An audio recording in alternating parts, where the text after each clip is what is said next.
Today's show is brought to you in part by Rapid River Knife Works, home of Michigan's largest custom knife factory showroom. There's certainly no shortage of outdoors here in the Upper Peninsula. We'll take a look at the Newberry Paradise area, also known as Tahquamenon country. When you think of Newberry, Michigan, you think of Tahquamenon Falls. But what you're missing out on are the many beautiful opportunities and hidden gems that are here in Luce County. 9 million acres of forest, 1,700 miles of continuous shoreline, 4,300 lakes, 12,000 miles of streams, more than 300 waterfalls, 15 counties, 2 time zones, and 1 area code. Welcome to the Upper Peninsula. Welcome to 906 Outdoors.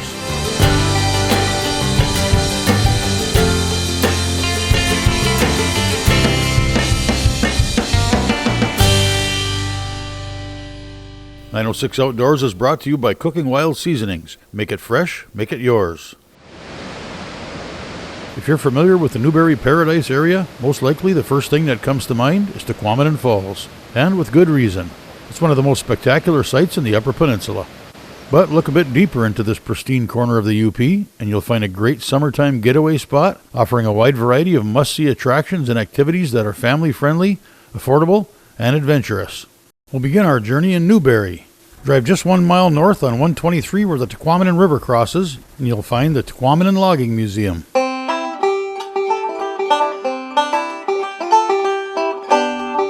It's a great stop for a look into the history of logging in this area and the means that were used to get timber out of the woods and to the mills. They feature a variety of events throughout the summertime, so be sure to check their website for a list of what's happening and when. We have our festivals every 4th weekend of the month. We'll have a day event in June. July we have a 2-day event, which is we have music involved in that. And also in August we have the 2-day event. And then September we have our Fiddler's Jamboree. And then October we have our last breakfast, and that's the time that we shut down. Continue on 123 another 3 miles, hang a left on 407, and it's only 4.5 miles to Oswald's Bear Ranch. Oswald's Bear Ranch is 240 acres of natural habitats for the bears. You see bears in a natural setting, so you can see the bears swimming in the ponds, you can see them wrestling and climbing the trees, nibbling on the branches, and just about anything that you think a black bear would do, you can see here right at Oswald's Bear Ranch, and you get right up close to them. If you want to interact with the cubs, that's a $10 free, and that's a bucket list item. A lot of people send us back some emails saying it's the best thing that's ever happened on their family vacation. So we get Christmas cards with that kind of stuff too. It's a happy-go-lucky place to come and see. Yeah, there's 240 acres here, but the original 80 acres is right now the tentative walk around of habitats. There are 4 large habitats. They're about a quarter of a mile to a half mile around. It's easy access, so you can come bring the family and walk around the habitats, and there's elevated platforms to get up over top of the fences. You can look down and see the bears without the fences in the way and get some good pictures or some good videos, and it's easy going. We like to invite active military with their families, a free admittance for that. Salute our military families and the heroes. We also have free school field trips, so if anybody would like to bring the class here, feel free to do that. Just go right onto our website and you can book that, and it's all free at oswaldsbearranch.com.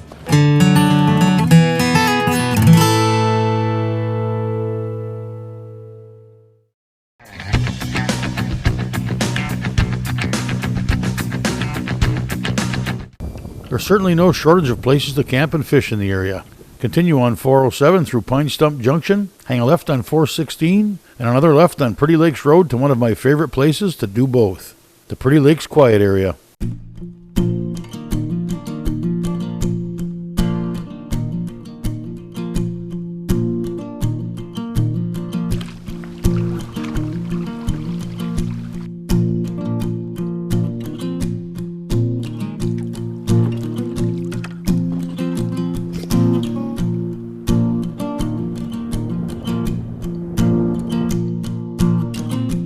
The Pretty Lakes Complex in Luce County offers a series of small lakes that you can portage to and from.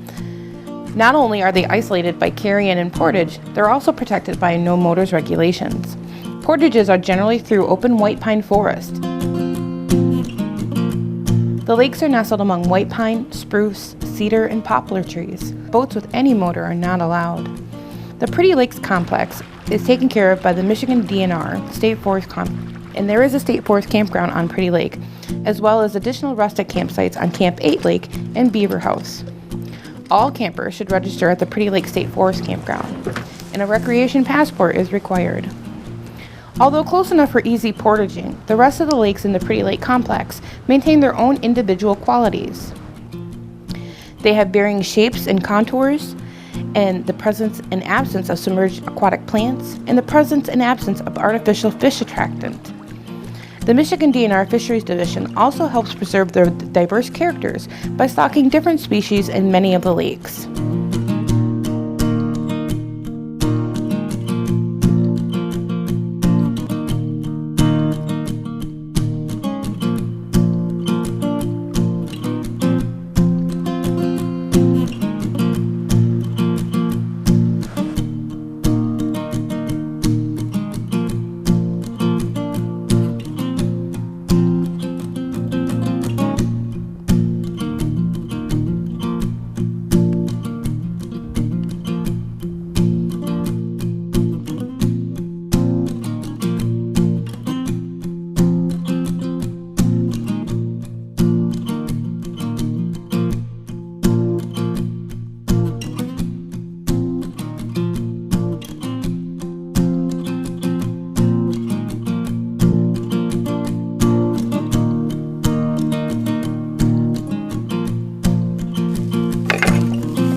A bit further north on the shores of Lake Superior is Grand Marais, a great place for agate hunting.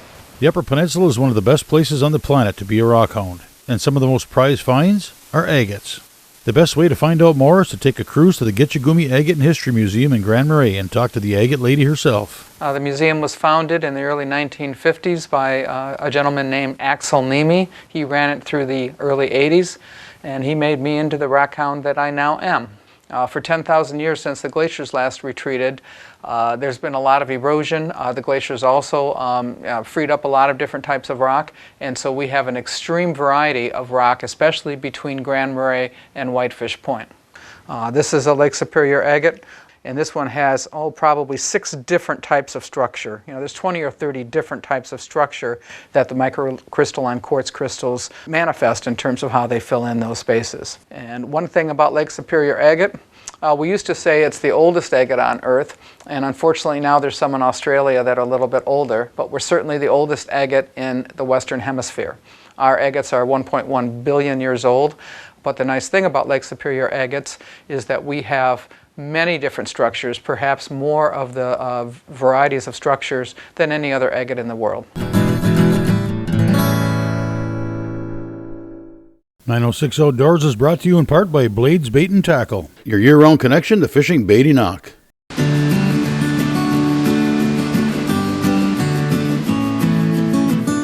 Travel a half an hour north of Newberry on 123 to Tahquamenon Falls State Park, home to the area's biggest attraction, Tahquamenon Falls.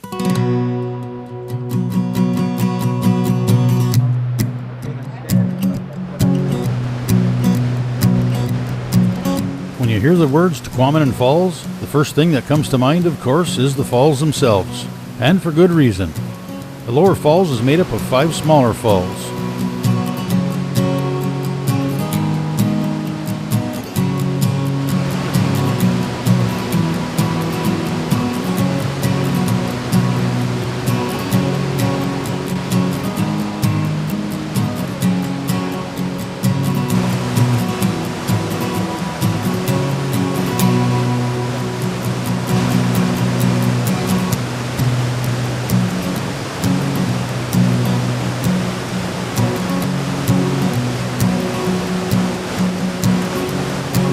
Four miles upstream, the upper falls, is one of the largest waterfalls east of the Mississippi.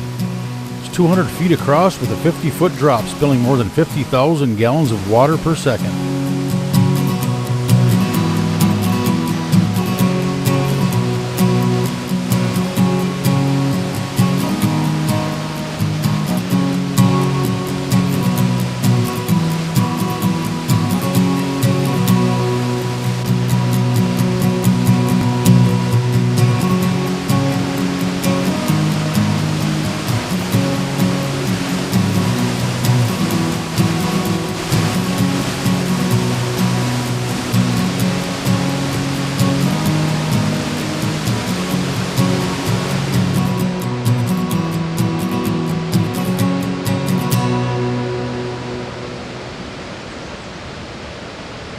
The falls may indeed be the centerpiece, but there's a whole lot more park going on here than meets the eye. There are 6 different nature trails throughout Tahquamenon Falls State Park. One of the ones that is most well known is the hike from the upper falls to the lower falls in the park itself. They also offer a shuttle service, so if you walk from one to the other and you need to get back to your car, you don't have to walk back, you can get a ride. There are 2 campgrounds in Tahquamenon Falls State Park, one at the lower falls, and the other is 5 miles south of Paradise on M123, where the Tahquamenon River flows into Whitefish Bay on Lake Superior.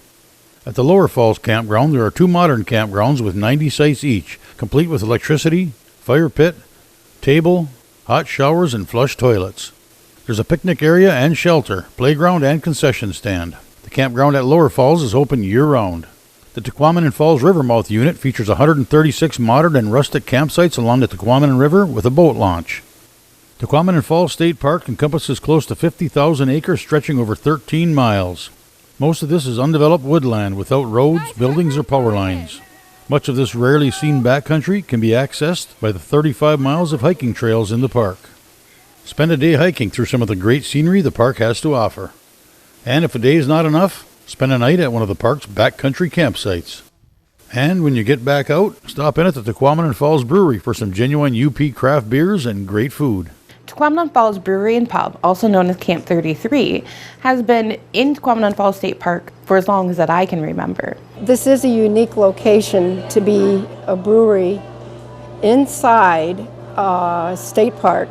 I think perhaps it's so unique that it might be the only one in the United States. The way that this came to be was that in 1947, the state of Michigan declared that this area would be the Tahquamenon Falls State Park, consisting of 2 separate parks, the Lower Falls and the Upper Falls. The DNR asked if people in the area would donate land or if they would sell their land to increase the size of the park. In 1949, my grandfather purchased, it was only 164 acres, uniquely situated here, very close to the falls, within less than half a mile. He immediately donated all but 2 acres to the state, and he built some modest camp-style buildings that were seasonal, summer only, and he leased them to others to run businesses such as a souvenir, gift shop, and over-the-counter food, including pasties back in the day.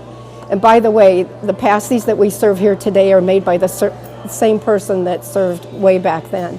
In 1990, my youngest brother Barrett and I acquired this property, and the buildings were not in good shape. So we had to rebuild, bigger in style, but still the fireplace is the focal point, as it always was in the lumber camps. Then later, when we established the brewery and the restaurant, which was in '96, we introduced indoor dining for the first time for summer and winter. In addition to being the owner and managing the restaurant, I'm also the brewer, but I call myself a brewster because in the tradition in Europe is that women did make most of the beer back in the day in Europe, and they were called brewsters, not brewers. So that is my title, as well as other things. And we have a 10-barrel system produced by Bohemian breweries. And these tanks that you see were all made in Hungary 23 years ago. The system is set up though so that I can only serve 4 beers at any one time, and I try to have a nice variety from a stout to a blonde lager. I have a porcupine pale ale, I have a Falls Tannin, and today I'm serving a harvest wheat and a bird's eye maple.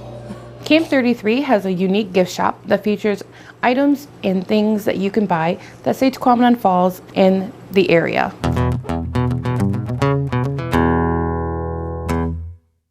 "906 Outdoors is brought to you in part by Christ, your Northwoods neighborhood store. Throughout the year, towns across the Upper Peninsula are home to a variety of annual events. Located along the shores of Lake Superior's Whitefish Bay, the town of Paradise is no exception. And if you like blueberries, be there in the middle of August for the Wild Blueberry Festival. The Wild Blueberry Festival is located at the Community Center in Paradise, Michigan. People come from all over the country to Paradise for this festival. It's very popular. We probably have about 6,000 visitors in our little bitty town, and it's great for our community. We have just about anything you would want to eat with blueberries in it. Brunch has blueberry pancakes with blueberry sauce, syrup, whichever you want. We have blueberry buckle, blueberry pie, of course. We also have a blue streak, which is a blueberry buckle with vanilla ice cream with blueberry sauce over it and whipped cream. And our grooming operation does a sale of blueberry brats. So anything you want blueberry, we got it. It's the third full weekend in August every year. Paradise is a very small town, but we welcome anybody into our town. We love to have visitors. We have 3 restaurants, and then of course there's the pub out at the state park, Tahquamenon Falls State Park. And we have several motels, lots of cabins for rent. So there's lots of places for visitors to stay, as well as the campgrounds. There's 3 campgrounds in the area. We actually have over 100 vendors, anywhere from selling jewelry to wood crafts to leather items, metal items, anything you could ask for we have here. We have entertainment here at the community center all day long. Then we have our Blueberry Jamboree, which is further into Paradise, downtown at our Sawmill Creek Park. We have lots of activities, especially for children. We have a kids tent where they can go make crafts, and also on Friday and Saturday a pie eating contest, where the children have to eat the pie without their hands. So it's lots of fun to watch.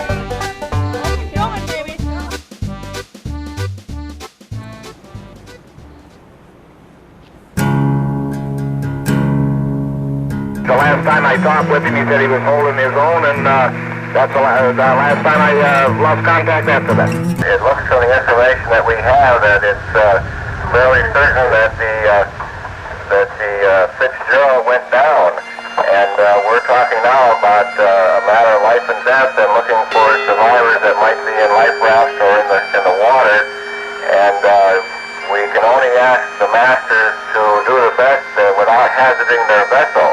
Yeah, do you realize what the conditions are out there? Hello, Sukino, do you realize what the conditions are out there, don't you? Whitefish Point is located at the extreme southeastern end of Lake Superior. It is a critical turning point for all vessel traffic entering and leaving this largest of all the Great Lakes. In 1849, Congress established a lighthouse here, and the life-saving beacon has illuminated these dangerous waters ever since.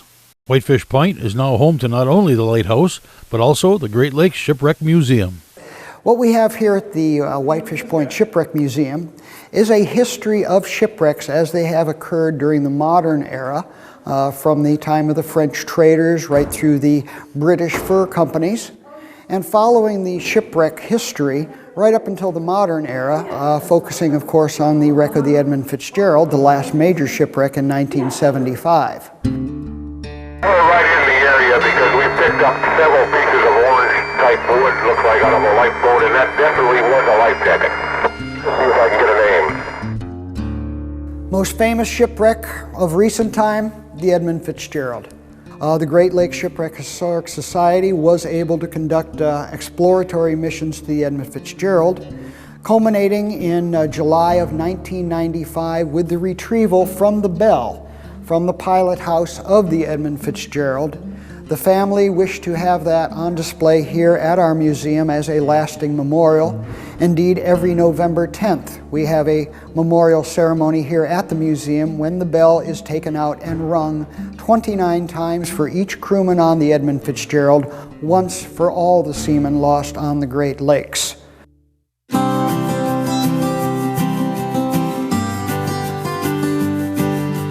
This look at Tahquamenon country covers only a portion of all there is to do in this unique corner of the UP.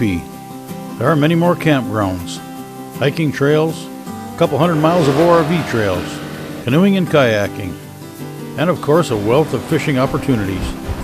Visit the Whitefish Point Bird Observatory. While you're in the area, stop by the Crisp Point Lighthouse or the Point Iroquois Lighthouse. Check out the many gift shops in the area. During the winter months, you'll find endless snowmobiling opportunities. Maybe come out for the Tahquamenon Sled Dog Race, or any of the many events that take place throughout the year.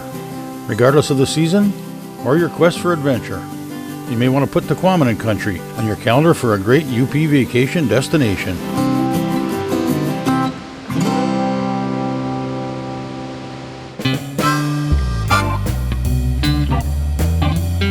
Feel free to join us on Facebook or visit us at 906outdoors.com.